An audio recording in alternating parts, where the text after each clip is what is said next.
Hello, hello, Kamorena! It's me again! For today's video, mga Kamorena, mo ni ganap nato sa ato ang Holy Week. Abi ninyo mga Kamorena, dugay kay mi naka-decide nga manglaag tungod kay dugay kay na-convince amo ang magulang nga igsuon kay tungod na siya gibati pero nakaya ra pud baya mga Kamorena. So maotong naka-decide mi nga manglaag og dayon didto sa balay sa kong auntie ug uncle mga Kamorena. So pag-abot na mo sa balay sa kong uncle mga Kamorena, dalikyat na daig adto sa likod kay manguha og butong. Ug syempre, giabrihan na day ng butong diha mga Kamorena kay sabay dugayan. So in fairness mga Kamorena, lami kay ang tubig sa butong. So naguna-una mi og inom ana kay gatabi pa man sila oh. Well kami nabusog na. Oh, lantawa kong igagaw. Tungod sa butong na hyper na. Oh, lantawa gani. Pak. After 1 year mga Kamorena, naka-decide na gid sila nga kana na lang ilang giatubang mo ay kuhaon nga butong. Syempre, di na paulahi akong igsuon. Oh, aho hahay.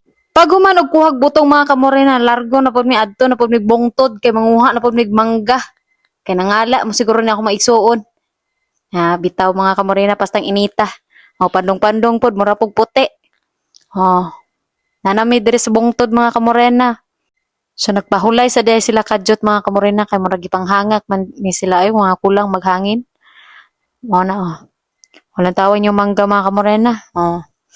So kaning manggaha mga Kamorena dili pa gini siya ingon nga gulang ano, linghod ni siya, linghod pa ba. So lami kay ni siya ikuan og ginamos, tagubdub pa kayo. Wa kagwanta ko igsoon mga Kamorena lantawa. Dala panit ng kaon na ha. Ug finally nakakuha na gyud og mga mangga. Gagmay pa kayo pero madala na makatulo na naglaway. Ug syempre para naputi ang bag, ako pa nagsulod ana sa mga manggas silupin. O pag human ana, nang naog na dayon mi para mapanitan ng mangga dito sa balay. After pagpanit sa mangga na mga Kamorena, syempre gugasa na dayon. Ug mo na ako mga pinakagwapa nga auntie mga Kamorena. Make kig smile dia. Habi pa lang. Nagluto na sila dia og kaning biko para naana po'y kaunon unya. Og syempre, giayo gid na nila hugas ng mangga diha para lami atong pagkaon.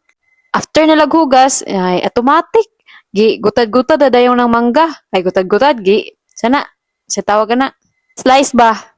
Mao na siya. Pag human, ay kaon dayon si dugayan. Syempre dili ra pud kami mga mga Kamorena daghan man mi. Na ako may gagaw diri mga Kamorena. Mga silingan na mo. Ang ano ben mi ka kuan. Kapiltan ng silingan pod. Bibo kay may dira mga Kamorena nagkaon. Pag humana sad na mo kaog mangga mga Kamorena, syempre, pag luto sa biko kaon na pud mig biko mga Kamorena. Syarog dili mga impatso ning babaa. Way undang kaon ba? Gikan sa tabirak paingon sa biko mga Kamorena. Bro na gyud ni gadis ko ni Montian. Well, nagkaon diha mga Kamorena, kamulo sa mig tabi-tabi sa mga gagaw diha. So dagid mahuman ang tabi mga Kamorena kay syempre taod-taod na gud mi nga wala ga kita pod kay tungod sa kabisi sa trabaho. So ingaron na gud mi mga lugar og tabi-tabi kanang taas ang holiday tapos magkita mi tanan Di gyud na maundang tabi. Bisag asa na lang mapunta ang amo ang mga istorya. Lingaw baya gyud mga Kamorena basta talagsa ra mo magkita sa inyong igagaw tapos magkalit mo tapok bisag unsa na niyong pastoryahan. I'm sure nga ni sad mo mga Kamorena pag dugay na kayo mo nagkita sa inyong igagaw pag magtapok mo bisag unsa na lang inyong pang storya. And that's all Kamorena. See you in my next vlog and don't forget to follow, like and share this video.